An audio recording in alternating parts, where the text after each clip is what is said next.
A single sentence in a will nobody read turned the heir into a pawn, and me, the 61-year-old woman he kicked out, into the only one who knew where the key to $40 million was buried.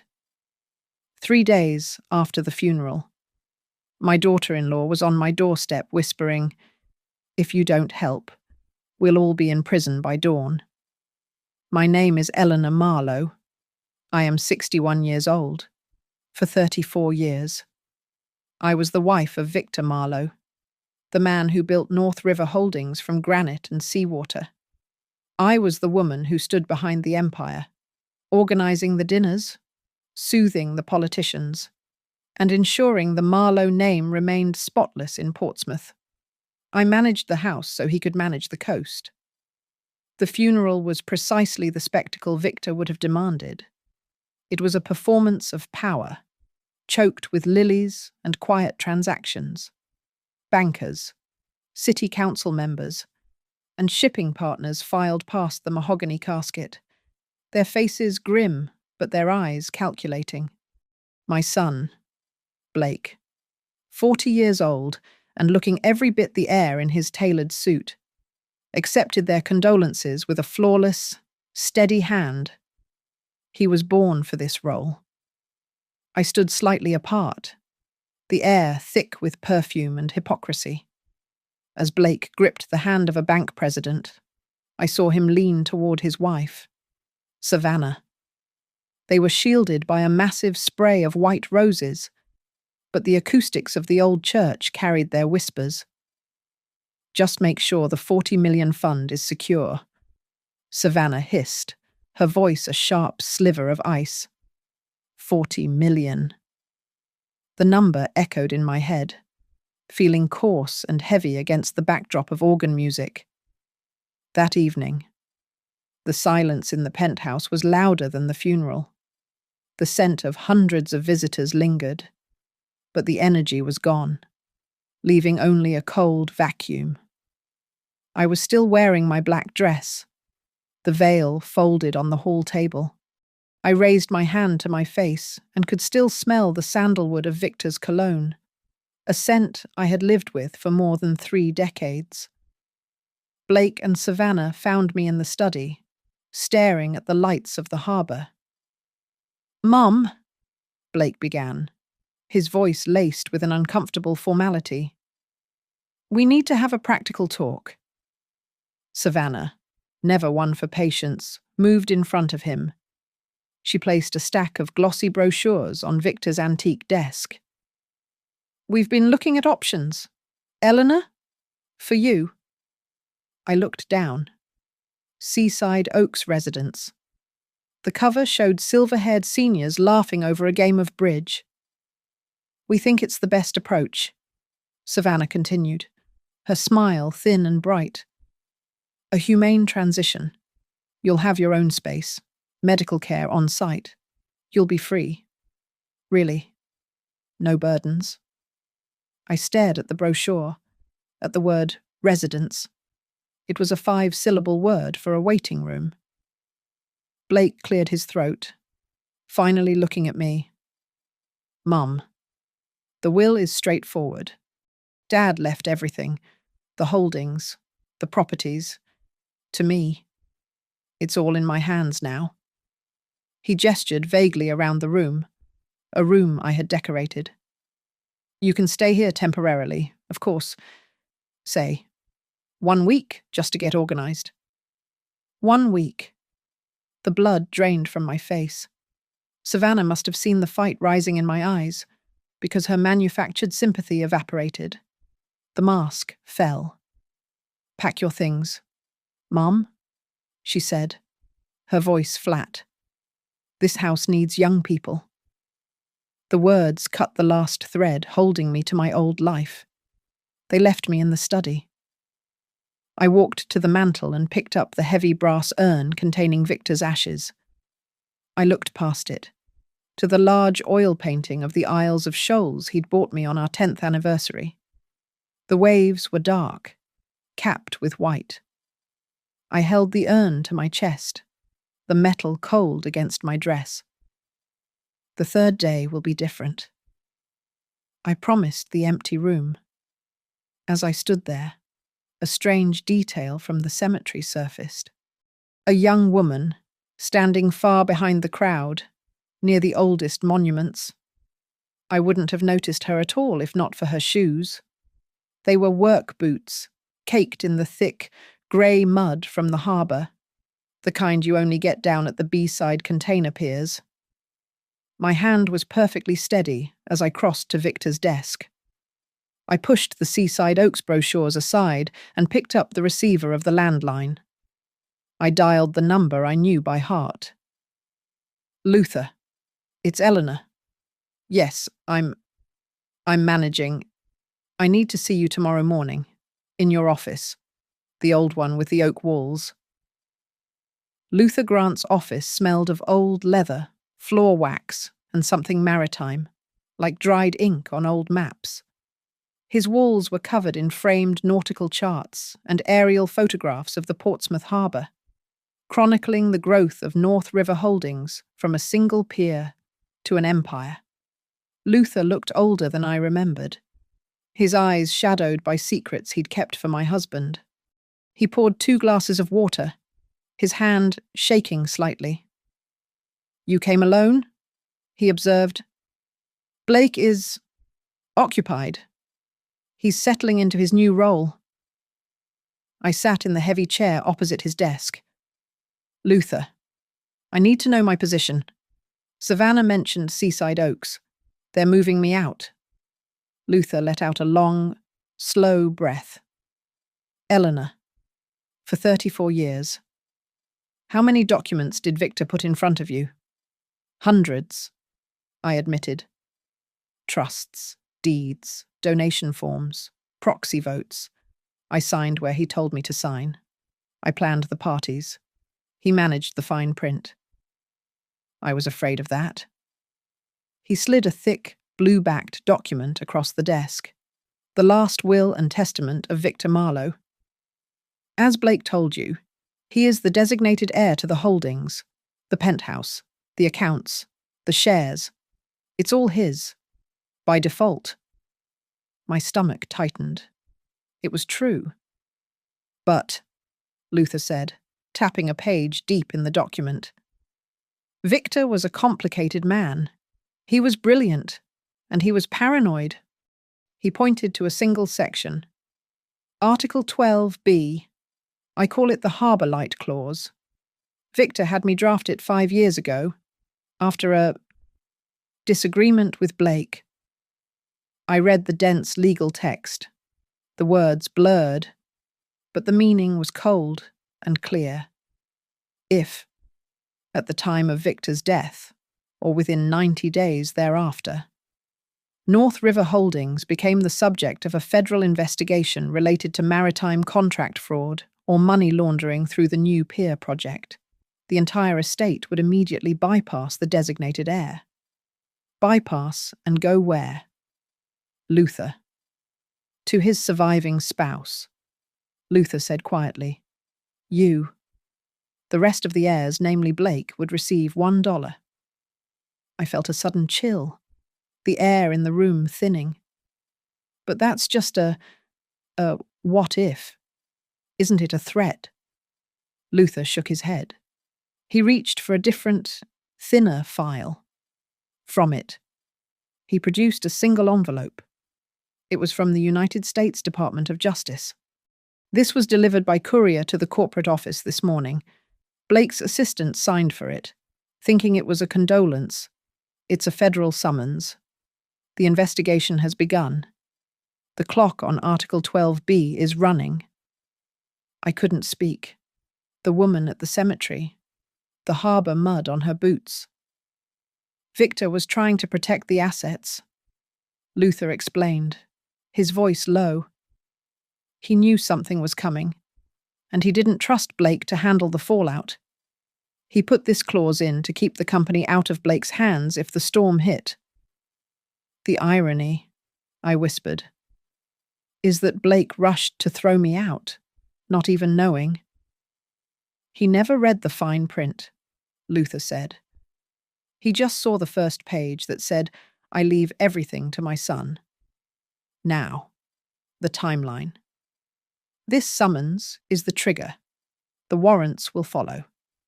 I estimate we have 72 hours, perhaps less, before federal agents raid the docks. When those warrants are executed, Article 12B activates automatically. He pushed the second file across the desk. It was an employment agreement. This is what started it. The name on the file was Lydia Harper, Victor's executive assistant. She had vanished 18 months ago. We all assumed she'd been paid off for an affair. Lydia wasn't blackmailing him, Luther said. She found the second set of books for the peer project. She confronted Victor. 2 days later. The tugboat she was inspecting accidentally had its tow line snap, nearly crushing her against the wharf. She survived. And she didn't just take money, she took copies of everything and went to the federal prosecutor. $40 million. The whisper in the church. It wasn't a fund. It was a liability. Luther leaned forward, his old eyes meeting mine. The secrets now shared between us. Eleanor, Victor built a firewall and made you the key. If you can stay standing for the next 3 days, everything becomes yours. And, I must be clear, we will be hunted. By Blake, by Savannah, and by whichever partners of your husbands are about to lose everything. I did not return to the penthouse. Blake and Savannah could have the cold glass box perched above the river. Instead, I drove north, crossing the bridge into Maine, to the small saltbox house in Kittery Point. It was the first property Victor and I ever bought, a quiet place overlooking the bay, long before the Marlowe name became an empire. It was the only place that still smelled of salt and old wood, the only place that was truly mine. I went straight to the antique secretary desk in the study. Behind a false panel Victor had forgotten decades ago. I worked the combination on my small, personal safe. I pushed aside my mother's pearls and the deed to my sister's house. Beneath them was the ledger. It was not a financial document. It was a simple, leather-bound book, filled with 20 years of my own handwriting. I had started it to keep track of the charity galas I chaired, the donations I managed, the social calendar of North River Holdings. But in the margins of the last 5 years, I had made other notes. Payments Victor had told me to approve. Transactions that never appeared on the official company summaries. He called them private port fees. They were always strange, uneven amounts, wired to consulting firms I had never heard of. I touched the neat cursive, the ink slightly faded. I remembered the night I questioned him. We were dressed for the governor's ball, the diamonds at my throat cold against my skin. Victor, I had asked, pointing to a wire transfer in the ledger. This dredging company. The payment seems exceptionally high for a routine silt clearing. He had turned from the mirror, his eyes flat and hard in the reflection as he adjusted his bow tie. Eleanor, don't ask about the port. You run the house, I run the harbour. His voice was not angry, merely final. It was the closing of a door. From that night on, the subject was forbidden. And that phrase, "Don't ask about the port," always carried the faint, sharp smell of metal. I set the ledger aside as my phone vibrated on the desk. A text from a number I hadn't seen in years. Jonah Pike. He was Victor's first tugboat captain, a man who knew the currents of the Piscataqua River better than his own veins. He had retired abruptly 3 years ago. The message was short. Don't trust Blake. The boy and his father had a side deal with the dredging contractor. They thought the old-timers didn't see. Night 1. The 72 hours had begun to drain away. I was sitting in the dark, listening to the tide pull at the shore, when headlights swept across the living room walls. A heavy, black SUV was idling at my gate. I pulled up the feed from my doorbell camera, pressing the record button before I moved. Savannah? She stepped out, wrapped in a cream-colored cashmere coat, looking alien against the wild rose bushes. She carried a sleek leather portfolio. I opened the door.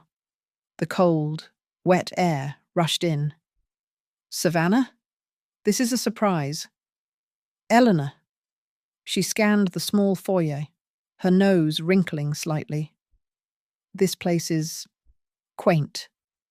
I was worried you'd be difficult, so I took the liberty of securing your spot at Seaside Oaks.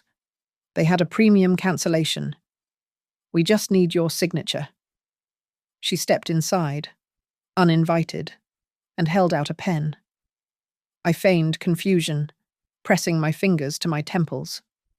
Oh, my dear, my head is swimming. All this paperwork. And Blake, he must be overwhelmed, surely. Blake is fine. He is delegating, she said, her voice sharp. Just sign.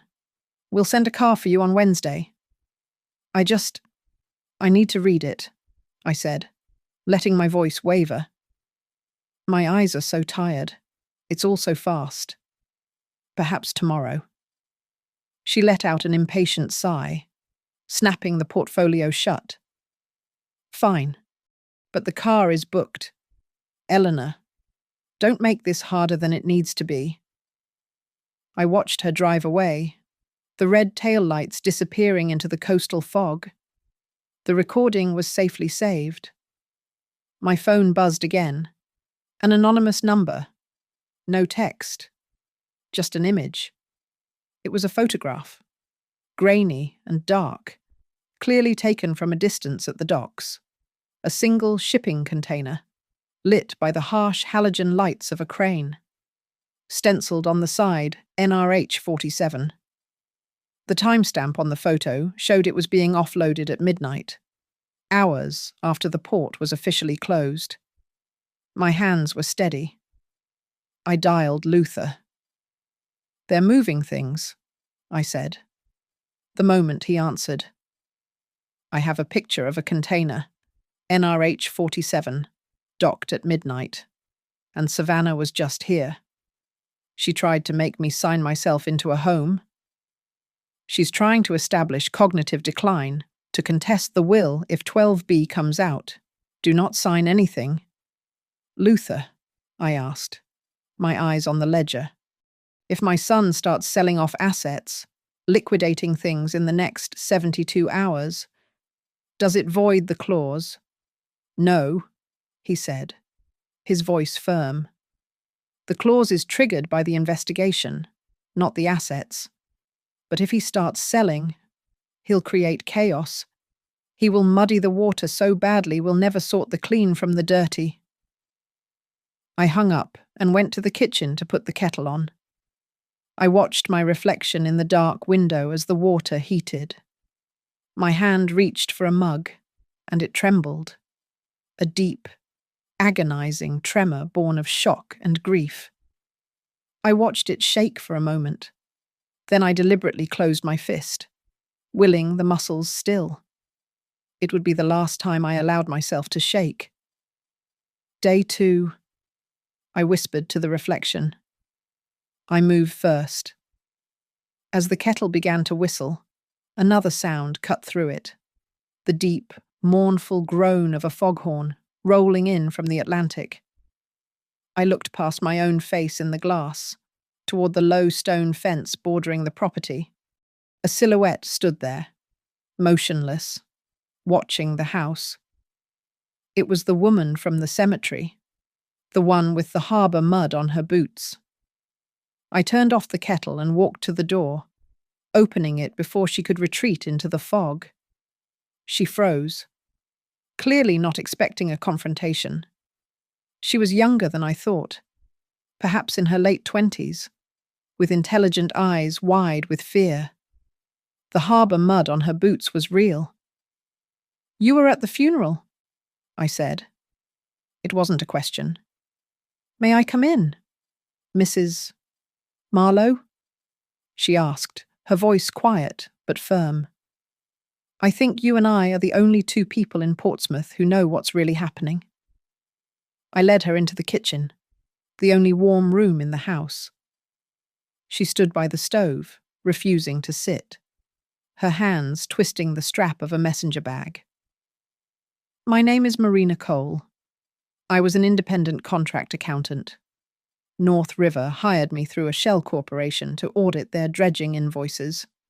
She unzipped the bag and pulled out a small, metallic USB drive. She held it out to me. I was supposed to reconcile the payments, but they didn't match the Port Authority manifests. The numbers were inflated, sometimes by 30 or 40%. I took the drive. It was cold. "I kept digging," Marina said, her words coming faster. "I found the source of the overpayments, a risk hedging fund set up by Victor, designed to absorb legal shock. It holds just over $40 million. It was set up to look like Victor's private asset, but the real manager, the one with transfer authority, isn't Blake." "Savannah," I breathed. Marina nodded. "She's the sole signatory on 2 accounts in Bermuda, linked directly to that fund. Blake is the heir in name, but Savannah controls the cash. She's been running the scheme for Victor for years." "What scheme?" "Washing the money. They overpaid the dredging contracts. The dredging company kicked the excess back, and Savannah cleaned it by funneling it through a charitable fund set up as a shell company." A cold dread crept up my spine, colder than the fog outside. "What? What kind of charitable fund?" "One that used your name, Mrs. Marlowe," Marina said. "The Harbour for Kids Foundation." I sagged against the counter, remembering the photos, the ribbon cutting, the smiling faces. I had insisted, absolutely insisted, that the fund only support maritime training and scholarships. Victor had agreed easily, patting my hand, telling me not to worry about the boring financial side. It was a lie. It was just a name, a clean face to move dirty money. When I found the final link, the transfer from the dredging company back to the charity, Marina said, her voice dropping to a whisper, I received a warning, a photo of my daughter, getting off her school bus. That's when I quit. That's when I saw Lydia Harper's story in a closed forum. I was at the funeral to see who was who. I saw Savannah whispering to Blake. I saw you, standing alone. What do you want? Marina, I asked. Immunity, she said, without hesitation.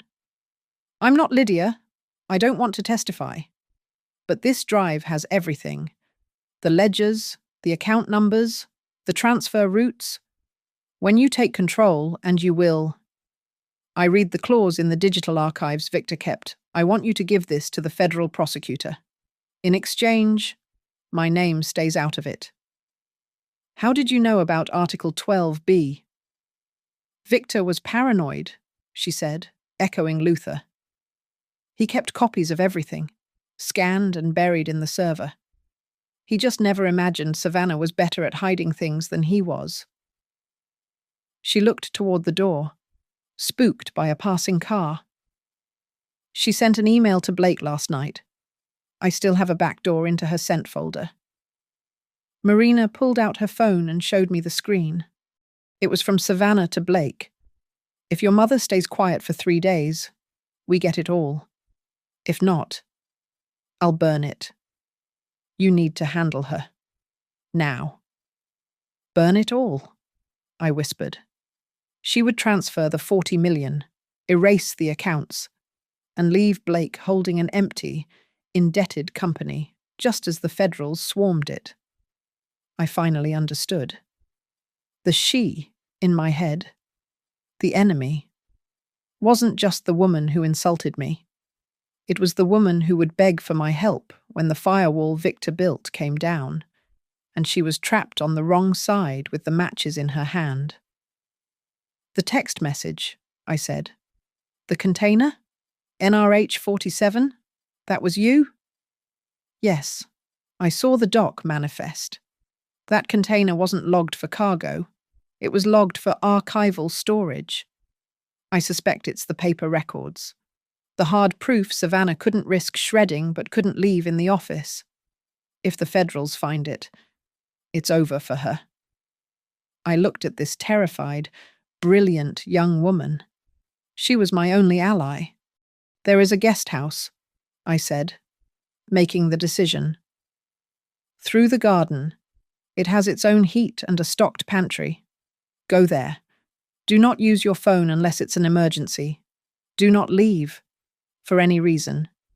We will call you Lighthouse. Can you do that? Marina Cole looked at me, the accountant in over her head. If it gets you the company, and me my life back, yes, I can. Day 2 began not with panic, but with process. I met Luther at the state courthouse, not the federal building. We're not filing a suit, he explained as we walked up the granite steps. We are filing a letter of intent to activate, based on the summons we know was received. It timestamps our knowledge. It proves we aren't opportunists. We are responding to a trigger. We signed the documents and filed them with the county clerk. A mundane act that felt like loading a cannon. Back in his office, I handed him Marina's USB drive. This is the how, I said. He looked grim. This is high-grade poison. Eleanor. Make 3 copies, I instructed. 1 for your safe, 1 for a bank vault. The third, I want you to use a cutout. A lawyer you trust who has no connection to us. Have him deliver it to the State Port Authority investigators. Not the feds. Not yet. The state. I want a second fire lit. One Savannah doesn't see coming. While he worked, I made my call. Jonah, it's Eleanor Marlowe. His voice was rough gravel. Mrs. Marlowe, I wondered if you'd call. I'm sorry about Victor. I am too, in ways. Jonah, last night? The docks? A pause. Yeah. We were told to clear out by 9 p.m. for a priority transfer. Blake's orders. But I kept my tug in the estuary, watched with binoculars. They offloaded a single container. NRH 47. No invoice, no customs log. Just put it on a flatbed and drove it to the old warehouse at Pier 6. Looked like a funeral for a box.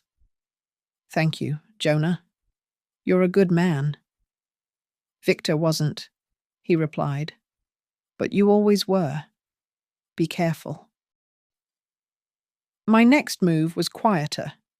When Victor and I set up the Harbour for Kids Fund and one other, a smaller Mariners Benevolent Trust, I had insisted on being a required second signatory for any changes to the charter. Victor found it charmingly quaint. I drove to the local bank branch where the original charters were held. I sat with the branch manager, a woman I'd served on the hospital board with, and produced my original signature card. I need to revoke all subsidiary authorizations and all credit cards linked to these 2 accounts, effective immediately, I said. I am invoking my rights as co-founder. Of course. Eleanor, she said, tapping at her keyboard. Oh, that's odd. There's a card here held by a Savannah Marlowe. That's the one I'm revoking, I said. It didn't take 20 minutes. My phone rang before I was even back in the car.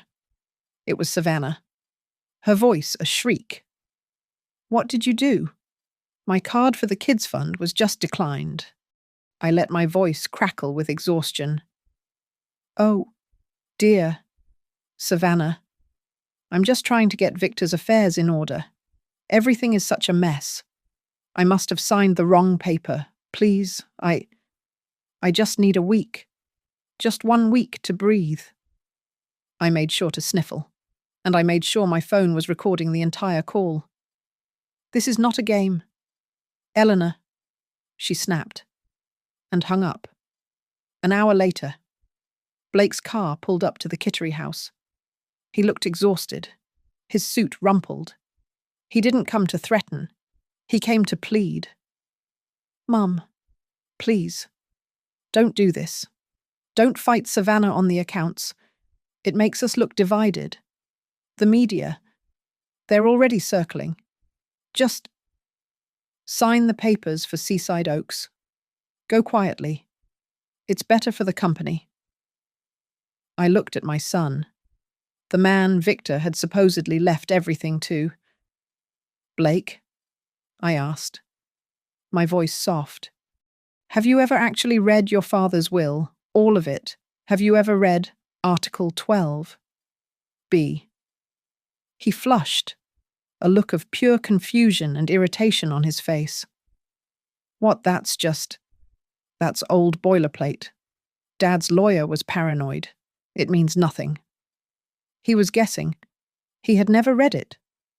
Just be a team player. Mum. For Dad. He left without an answer. That evening, Marina, who I had moved to a secure motel, sent me a message, a forwarded email confirmation. Savannah had just booked a one-way ticket to Bermuda, leaving the following night, day 3. She was preparing to run. I called Luther. She's booked a flight. She's going to liquidate the fund. Then we move now, he said. I went online and booked a fully refundable first-class ticket from Portland, Maine, to Palm Beach for the next afternoon. I emailed the confirmation to my sister, knowing Blake and Savannah likely monitored her email, a decoy.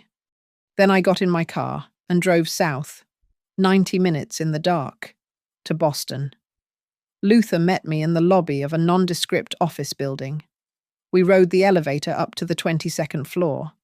The sign on the door just said, U.S. Attorney's Office. The prosecutor was young, sharp, and had no patience for grief. Mrs. Marlowe, she said. Mr. Grant tells me you have a proposal. I do, I said, my voice steady. In approximately 24 hours. Article 12B of my husband's will is likely to activate. When it does, I will be in control of North River Holdings. I am here to offer my full cooperation. I will open the books. I will provide you with an internal whistleblower and a drive full of evidence. I will help you seize the 40 million. In return, I ask for nothing for myself, and no guarantees of immunity for my son or his wife. My only condition is the recovered funds must first be used to secure the pensions of the 212 employees of the port. Only after they are made whole can you pursue your other penalties. The prosecutor stared at me, unblinking. You'd give up 40 million to pay pensions? It's not my money, I said. It's theirs. We hammered out the framework. I left just before midnight. When I pulled up to the Kittery house, the fog was so thick I almost missed the plain manila envelope slipped into the mail slot. I tore it open in the entryway. There was no note, just a single, grainy photograph. Savannah, at a dark corner table, clinking glasses with the dredging contractor, the one who also owned the seediest bar on the port. She was smiling. The storm broke just before dawn. I didn't see it, but I heard it. A faint wail of sirens carried across the water from Portsmouth. The raid on the North River docks had begun. Federal agents, state police. and the Port Authority hit Pier 6 all at once. The blue and red lights flashing across the bay looked like a terrible, silent fire. I was in the guest house with Marina. We had been up all night, drinking black coffee, waiting. At 8:15, the text came from Jonah Pike. They opened it. The box. NRH 47. I didn't have to wait long for the follow-up. Luther called at 9:30. His voice was grim. It's done. They cut the seal on container 47. It wasn't cargo. It was an entire satellite office, filing cabinets, a server, and 3 fireproof safes. They found the clean contracts, the real ones. They found the complete list of wire transfers to Bermuda and Eleanor. They found a hard drive with a label maker tag on it that just said Savannah. At precisely 10 o'clock, the official notice of federal seizure was served at the North River corporate office, right into Blake's hands. By 10:05, the local news channels, tipped off by the prosecutor's office, broke the story. North River Holdings raided in federal fraud probe. The dam had broken. Luther called again at 11:15. It's active. The warrants have been fully executed. As of this moment, Article 12B is in effect. All assets, shares, and properties of the Marlowe estate are now under the temporary administrative control of Eleanor Marlowe, pending the outcome of the investigation. Congratulations, Eleanor. You are in charge. And Blake? I asked, my hand gripping the phone. Per the will, Luther said, his voice devoid of emotion. He is entitled to $1. I sat there, the weight of the empire settling on my shoulders. Marina was watching me, her eyes wide. It worked, she whispered. My phone began to ring. Savannah. I ignored it. It rang again, and again. 13:40. 1:40 in the afternoon. She called 6 times in 10 minutes. Then, silence. At 2:05, we heard the sound of a car braking hard on the gravel outside, the slam of a door. I looked at the doorbell camera feed on my phone. Savannah. She wasn't wearing her cashmere coat. She looked undone, her hair wild, her face pale and streaked with tears. She pounded on the door of the guest house, not the main house. She must have seen the lights on. I opened the door. Marina stood just behind me, her own phone out, recording.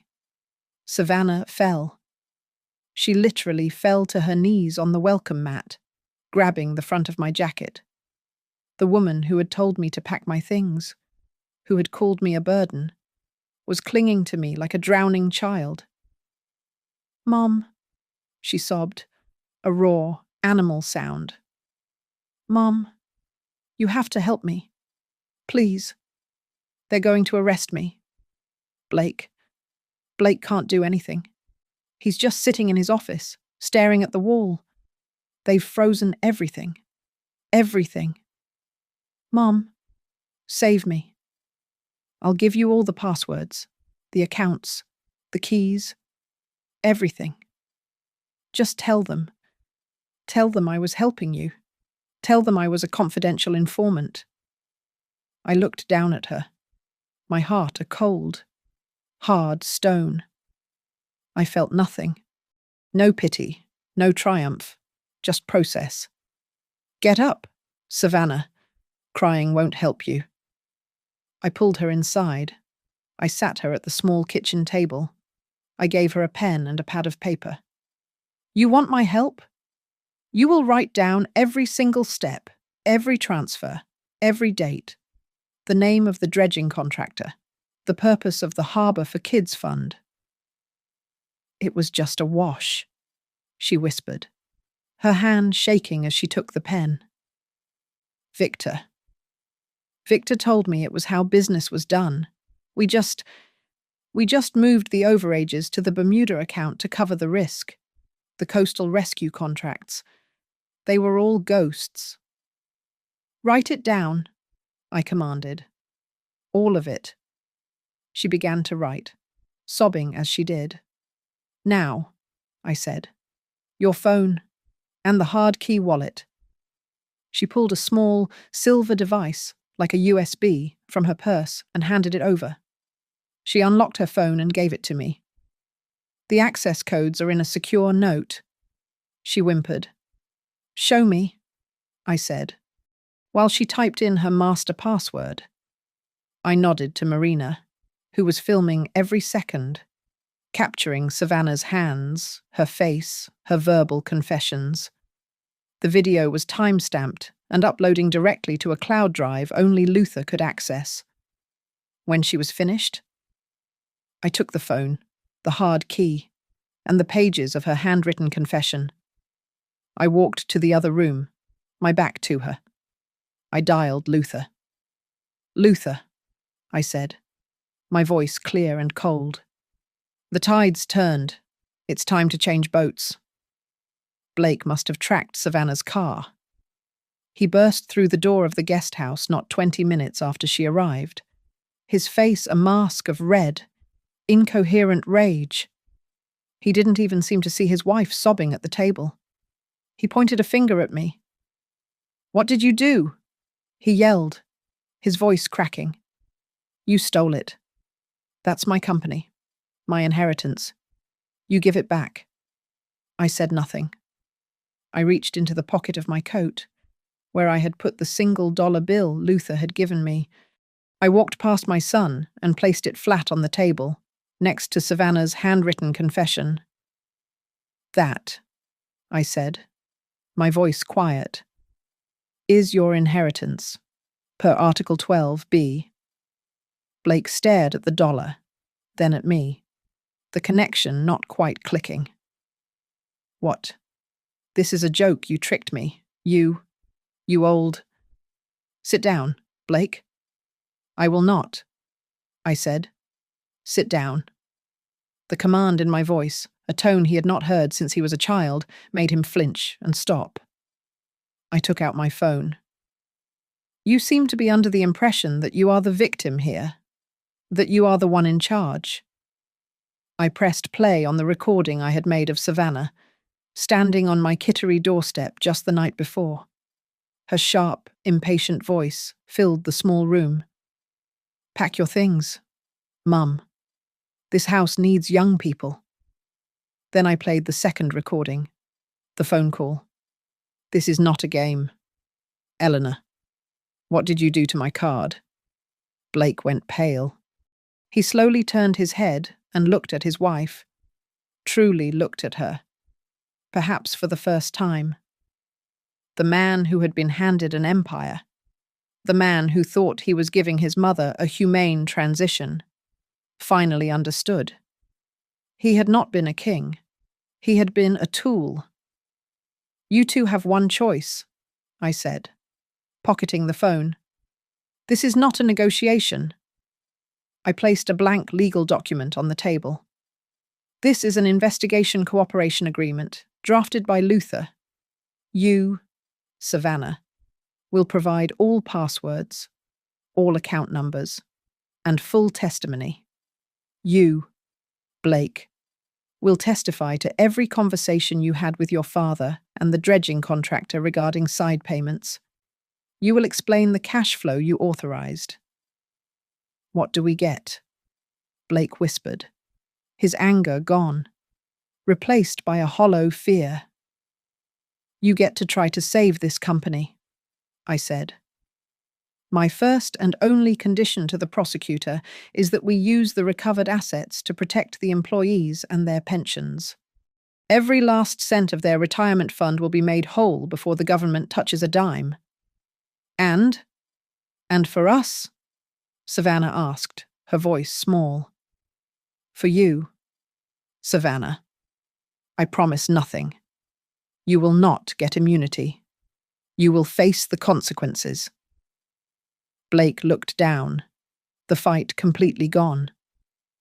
I knew about some of it, he admitted, his voice barely audible.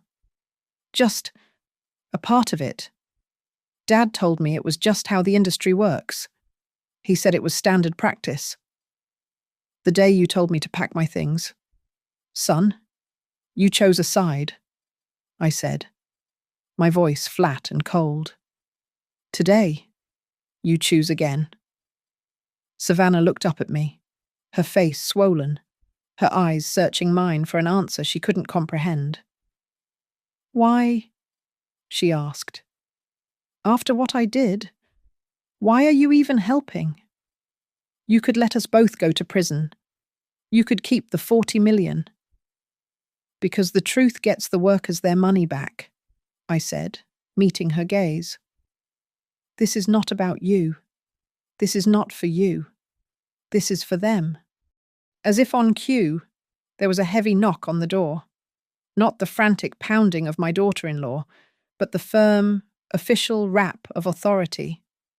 I opened it. Luther stood there, and beside him, the young, sharp-eyed federal prosecutor from Boston. Mrs. Marlowe, Luther said, nodding. We are here to begin the formal proffer. Are they ready to talk? The negotiation had begun. While they read Blake and Savannah their rights, I made a call. Within the hour, Marina Cole, Lighthouse, was escorted from her motel by 2 plainclothes U.S. Marshals and taken to a protected safe house outside the state. As the prosecutor began bagging the evidence, Savannah's phone, the hard key, the handwritten confession, her own phone buzzed. She glanced at it, and a thin, satisfied smile crossed her face. Well, she said, looking up at Blake. It seems your partners are also having a busy day. Warrants have just been served for the dredging contractor and 2 accountants at his shell company. The dominoes were falling.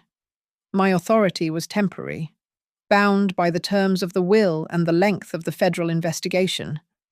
But I used it with precision. My first act was not vengeance. It was containment.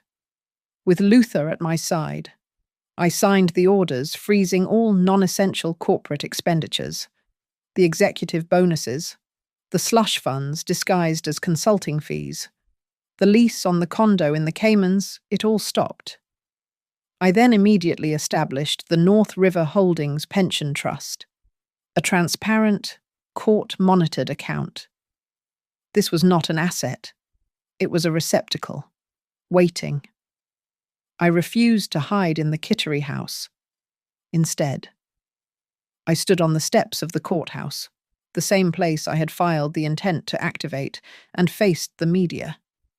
I did not take a single question. I read a prepared statement that was exactly 90 seconds long. My name is Eleanor Marlowe. As of 11:15 yesterday, I have assumed temporary administrative control of North River Holdings. I have done so to initiate the North Shore Shield program. This program has one goal: to ensure that every dollar taken from this community is returned to this community. Our priority is not shareholders. It is the 212 employees whose pensions were put at risk. They will be made whole first.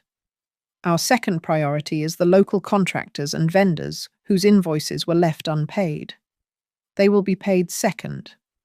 We will be providing a free legal aid fund for any other victims of the company's past financial practices.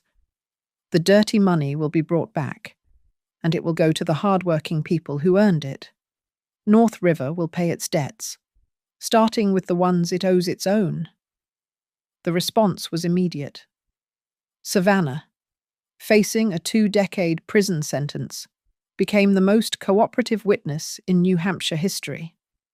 She sat with forensic accountants and federal prosecutors, detailing the architecture of her scheme. She produced a list of 312 separate wire transfers to the 2 Bermuda accounts. More importantly, she detailed how 19 of those transactions, totaling nearly $8 million, were laundered back into the United States to purchase luxury bayfront properties in her name, hidden behind anonymous LLCs.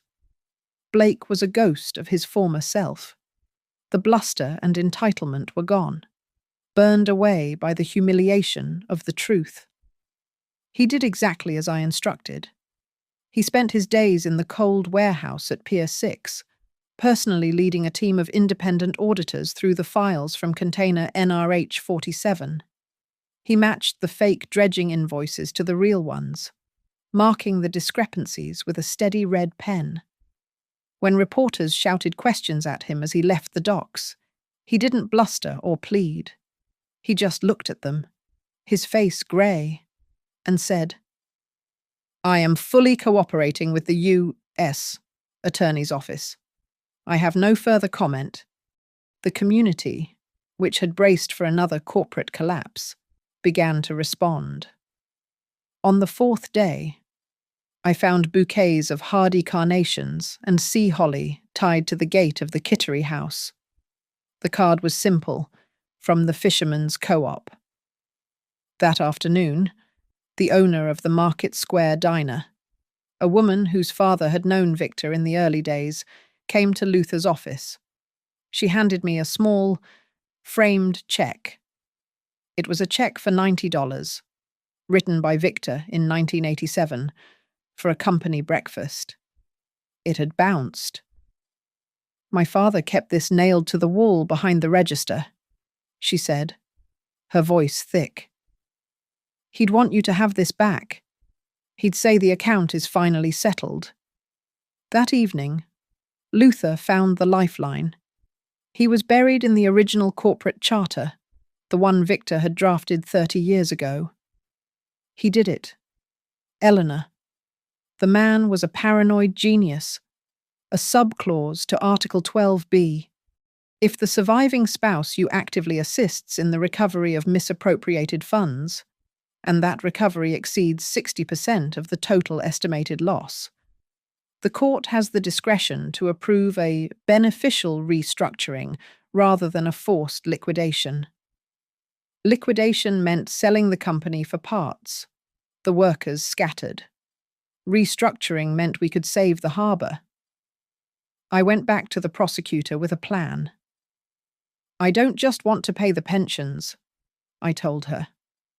"I want to rebuild the foundation. The old shipyard at Pier 6, the one they used for storage, is rotting. I propose we use the recovered funds, not new debt, to convert it into the North Shore Maritime Skills Centre. A place to train young people in clean marine trades, from sustainable aquaculture to next-generation logistics." The prosecutor was skeptical.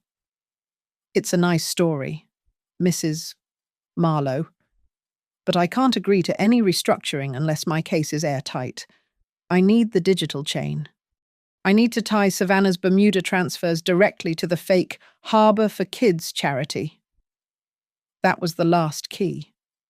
Luther's team reached out to Marina, still in the protected safe house. She had been working on the hard drive from the container, the one labelled Savannah. It took her 12 hours, but she broke the server's encryption. She found the decoder key. She matched 27 specific wire transfers from the dredging contractor, disguised as donations, going directly into the Harbour for Kids account. 27 transactions that were then, in turn, used to fund the Bermuda accounts. It was the smoking gun. It was the entire 40 million, mapped and proven. The confidential tip came from Jonah Pike, who still had loyal men on every pier. "Eleanor," his voice was urgent over the phone. "The dredging contractor just got bail. He's not running. He's sending a team to his auxiliary warehouse on Pier 4. They're going to torch the place. The GPS logs for his tugboats are stored there. He burns those. The feds can't prove his boats were ever at the ghost sites." "How long do we have?" I asked, my blood cold. "An hour. Maybe less. They're moving now." "Jonah?" Can you get your tug? I asked. I don't need you to fight them. I need you to block the mouth of the harbour. Nothing in, nothing out. Make it look like a mechanical failure if you have to. Already pulling anchor, he said. I called the port police, telling the captain on duty that I had a credible threat of arson at Pier 4, linked to the federal case. I told him I was on my way. I arrived with the port police, but we stayed back. Lights off, hidden behind a stack of empty containers. The warehouse at Pier 4 was dark, set at the end of a long, isolated jetty. 2 dark vans were parked near the loading bay. And then, a third car pulled up, driving far too fast. A silver sedan. Blake's. What is he doing? I hissed to the police captain. Blake got out of the car, his hands raised in a gesture of placation. He walked toward 2 rough-looking men who were carrying gas cans toward the warehouse door.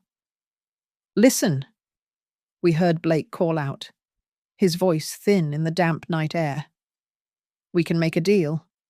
My mother is in charge. She's being unreasonable. We can sort this out. One of the men laughed. He dropped his gas can and pulled a phone from his pocket. A deal. Sure, Mr. Marlowe. Here's the deal. He held up the phone, its screen bright.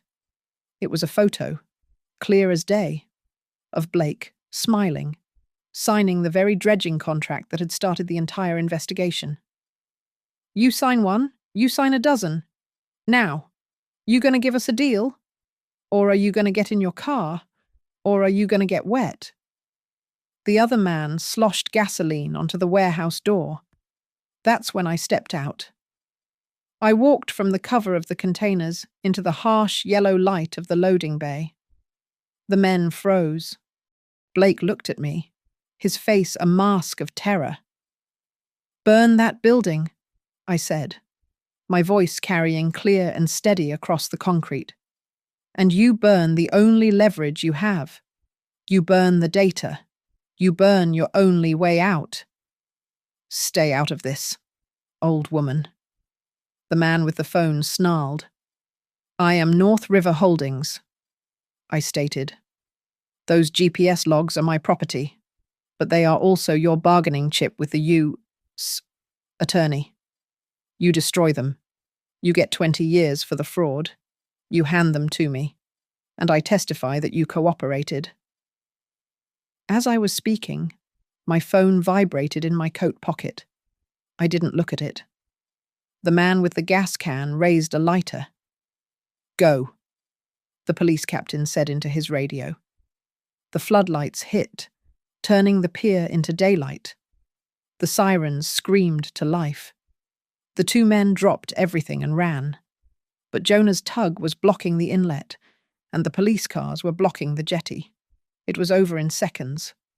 The fire was out before it even began. The backup hard drives were secured. Blake stood trembling, leaning against his car, the reality of what he had almost done crashing down on him. He watched me as I directed the police captain to the server room, as I confirmed the drives were the correct ones, as I spoke with the authority of the owner, the one in command. The old woman, the weak mother he had tried to put in a home, had just saved him from adding conspiracy to destroy evidence to his charges. The idol in his head shattered. I want on-site statements from everyone, I told the captain, looking directly at my son. Right now. No backroom deals. No time to get stories straight. My phone vibrated again in my pocket. I finally pulled it out. It was a text from an unknown number. Just a long string of letters and numbers. A password. A second later, another text. This time from Savannah's lawyer. My client has just given me this. She says it's the cloud backup for the GPS logs, in case the hard drives were destroyed. She says she is sorry. I see tears in her eyes. I believe they are genuine. I pocketed the phone, breathing in the cold, salty air, the smell of gasoline. We had the evidence. Another text came through, from a different anonymous number. You won this round, but there's a final round in court. I looked out at the dark water, at the lights of the city. I permitted myself a small, cold smile. The final round, I whispered to the wind, is where I've already set the chairs. The federal courtroom was packed, the air thick with anticipation. This was not a trial, but a hearing to determine the very future of North River Holdings. Our North Shore Shield plan was on the table, opposing it. The lawyers for the dredging contractor and his accountants argued fiercely, calling for a full liquidation, a chance for them to pick the bones. The prosecutor was a pillar of cold facts. She laid out the entire conspiracy, the flow of the $40 million to Bermuda, supported by Savannah's own testimony. She played the video from the guest house, Savannah's raw confession filling the room. She presented the data from container NRH-47 and the final, damning evidence Jonah's GPS logs, proving the ghost contracts. The contractor's lead attorney, a slick man I had seen at Victor's parties, stood up. His voice was a blend of false sympathy and sharp condescension. Your Honor, the prosecution presents a compelling fiction, but they are asking this court to entrust a multi-million-dollar corporation in the midst of a crisis to a housewife. He gestured toward me. A woman who, by her own and her son's admission, was financially blind for 34 years. Mrs. Marlowe planned the dinners. She was not, and is not, a businesswoman. A murmur went through the room. The judge looked at me over his glasses. Luther stood slowly. He gave a thin, dry smile. The defense is correct, Your Honor. My client did plan the dinners, and she kept the receipts. He walked to my table and took the old, leather-bound ledger from my briefcase. He submitted it as evidence. Mrs. Marlowe's personal ledger, detailing household, social, and charitable expenses, kept daily for 15 years. The judge allowed it. I was called to the podium and sworn in. I did not look at the defense attorney. I looked at the judge. For 15 years, I said, my voice clear and steady in the microphone. I logged every major expenditure associated with the Marlowe name. That included the charitable funds. I opened the book. On March 4th, 2019, a payment of $60,000 was invoiced by the dredging company for emergency silt removal. On the same day, my ledger shows a donation of $60,000 to the Harbour for Kids Fund, authorised by my husband. I noted it because it was the third time that quarter. It happened 27 times. I may have been a housewife, counsellor, but I know how to balance a checkbook, and I know when the numbers are a lie. The courtroom was utterly silent. Before the defence could recover, a new voice cut through the silence. She is telling the truth. It was Blake. He was on his feet, his own lawyer tugging at his sleeve. I asked to make a statement. Your Honor? The judge nodded. Blake looked at me, his eyes filled with a new, terrible understanding.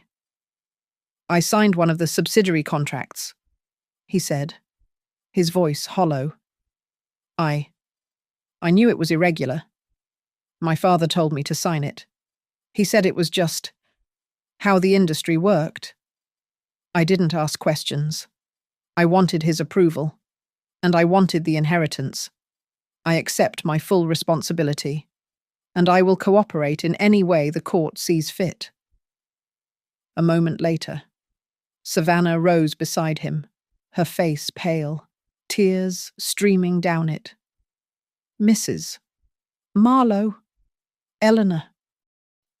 Never knew, she said to the judge, her voice breaking. She never touched $1 of the dirty money. It was Victor, and it was me. I managed the accounts. I made the transfers. She took a ragged breath. I accept the plea agreement. I am not asking for immunity. I will serve my time. The judge looked at the scene, at the two of them standing there, and then back to me. He leaned forward. Mrs. Marlowe, this is an unusual situation.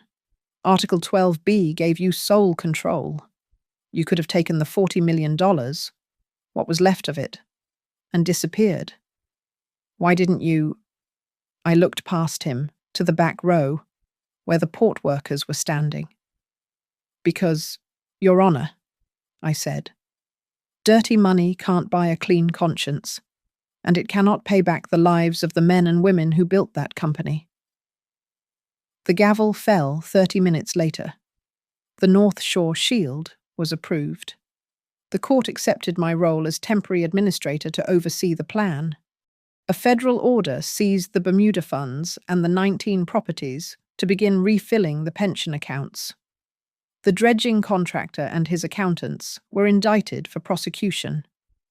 Blake was stripped of all executive authority until the restructuring was complete, but his cooperation was noted for the record. We walked out onto the courthouse steps, into the bright, cold air. The lobby was filled with applause. The port workers, the crane operators, the mechanics, they were all there. Jonah Pike pushed through the crowd, his weathered face split by a grin. He didn't say a word. He just pressed something heavy and cold into my hand. It was an old, brass foghorn, worn smooth by salt and time. "Welcome aboard, Captain," he said, loud enough for all to hear. "You're the new captain of the North Shore." As the reporters surged, Savannah appeared at my side for just a moment, her lawyer waiting. "Mom," she whispered, the name sounding foreign and fragile. "Thank you for not abandoning me." I looked at her, not with forgiveness, not yet, but with a hard-won clarity. "Keep telling the truth, Savannah," I said. "It's the only way we save this shore." Thank you so much for listening. I'd love to know where you're listening from, so please share your thoughts and where you are in the comments below. Don't forget to subscribe to Grandma's Family Diary, like this video, and give it a boost by hitting that hype button so this story can be heard by more people.